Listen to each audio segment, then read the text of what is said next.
Oh, I am so sorry. I was so busy with finals yesterday that I asked our special guest Maria and then completely forgot to put her video up. So she did it on time. It was just, I completely forgot to ask for the access. So you get a double feature today and maybe even a little Maggie visit.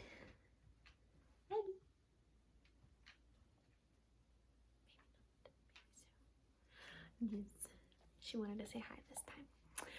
So Miss Maria read you Too Many Tamales, and I'm going to read you The Polar Express, which I think that this book is older than me. That's why we no longer have the actual cover of it, but we'll make do. So, The Polar Express. Maggie. Written and illustrated by Chris Van Allsburg. That's probably Czech. Maybe Austrian. Couldn't tell you for certain. I don't take either of those languages. The Polar Express. To Karen.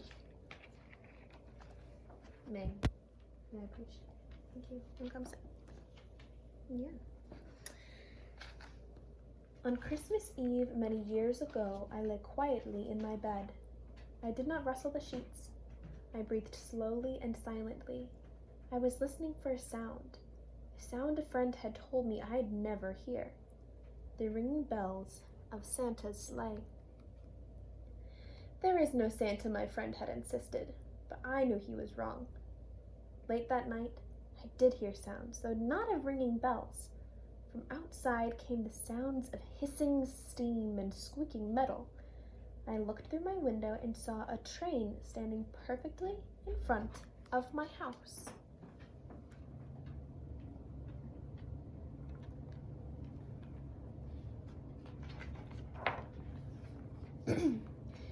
It was wrapped in an apron of steam. Snowflakes fell lightly around it. A conductor stood at the open door of one of the cars. He took a large pocket watch from his vest, then looked up at my window. I put on my slippers and robe. I tiptoed downstairs and out the door. All aboard, the conductor cried out. I ran up to him. Well, he said, are you coming? Where? I asked. Why, to the North Pole, of course, he answered. This is the Polar Express. I took his outstretched hand, and he pulled me aboard.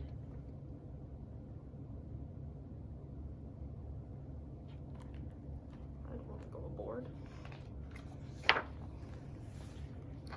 The train was filled with other children, all in their pajamas and nightgowns. We sang Christmas carols and ate candies with nugget centers as white as snow. We drank hot cocoa as thick and rich as melted chocolate bars. Outside, the lights of towns and villages flickered in the distance as the Polar Express raced northward. Because the North Pole, you gotta go northward. Soon there were no more lights to be seen. We traveled through cold, dark forests, where lean wolves roamed and white-tailed rabbits hid from our train as it thundered through the quiet wilderness.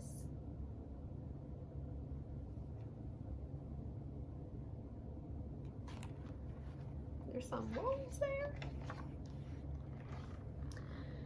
We climbed mountains so high it seemed as if we would scrape the moon. But the Polar Express never slowed down. Faster and faster we ran along, rolling over peaks and through valleys like a car on a roller coaster. Goes up the mountains. You guys ever been on a mountain that high? That's crazy high, how much snow there is. They're going pretty north though. Must be in Canada.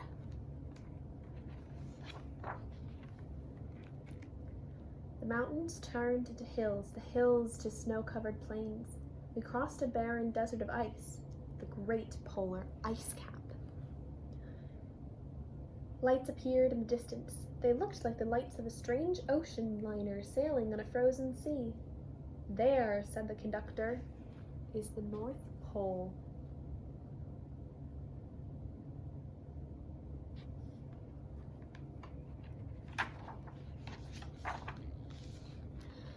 The North Pole, it was a huge city standing alone at the top of the world, filled with factories where every Christmas toy was made. At first, we saw no elves. They are gathering at the center of the city, the conductor told us. That is where Santa will give the first gift of Christmas. Who receives the first gift? We all asked. The conductor answered, he will choose one of you. Who do you think is going to get the first present? Look, shouted one of the children, the elves! Outside we saw hundreds of elves. As our train drew closer to the center of the North Pole, we slowed to a crawl, so crowded were the streets of Santa's helpers. When the Polar Express could go no farther, we stopped, and the conductor let us outside.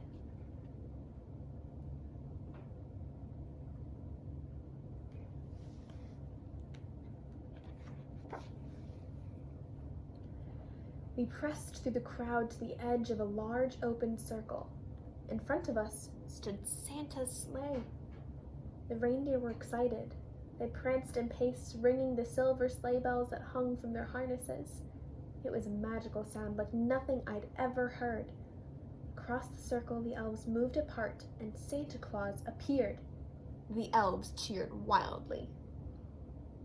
He marched over to us and, pointing to me, said, "Let's have this fellow here." He jumped into his sleigh.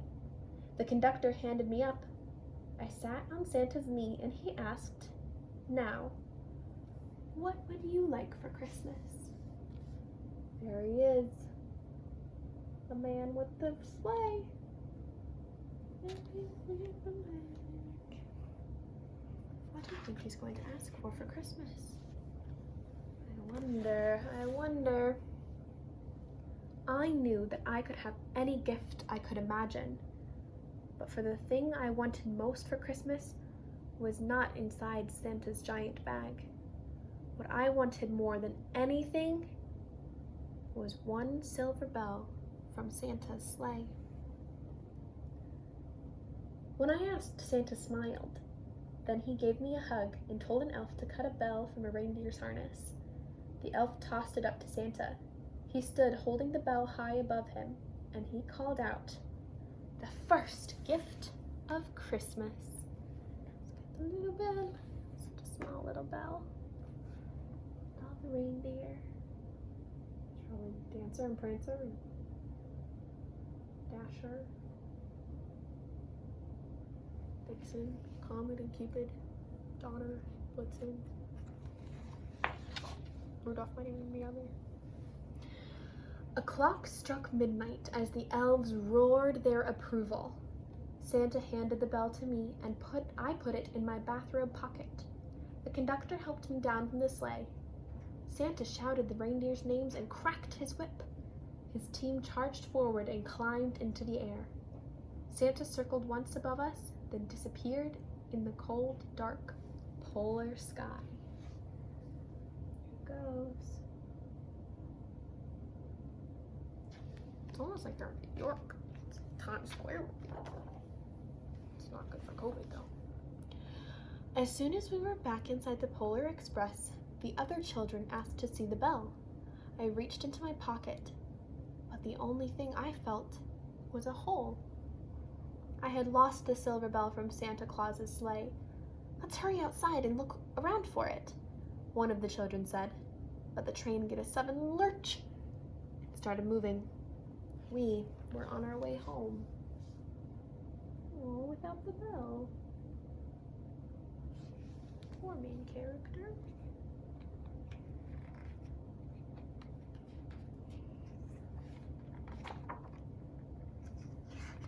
There we go. I got it. On Christmas morning, my little sister Sarah and I opened our presents. When it looked as if everything had been unwrapped, Sarah found one last small box behind the tree. It had my name on it. Inside was the silver bell. There was a note. "Found this on the seat of my sleigh. Fix that hole in your pocket. Signed, Mr. C." I shook the bell. It made the most beautiful sound my sister and I had ever heard. But my mother sighed. "Oh, that's too bad." "Yes," said my father, "it's broken." When I had shaken the bell, my parents, they hadn't heard a sound. Why wouldn't they hear the sound?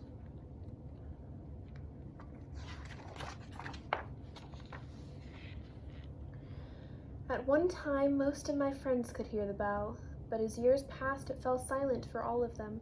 Even Sarah found one Christmas that she could no longer hear its sweet sound. Though I've grown old, the bell still rings for me as it does for all who truly believe. Silver bell. And that, my friends, is the end of the Polar Express. I will see you guys tomorrow. Have a wonderful, wonderful day.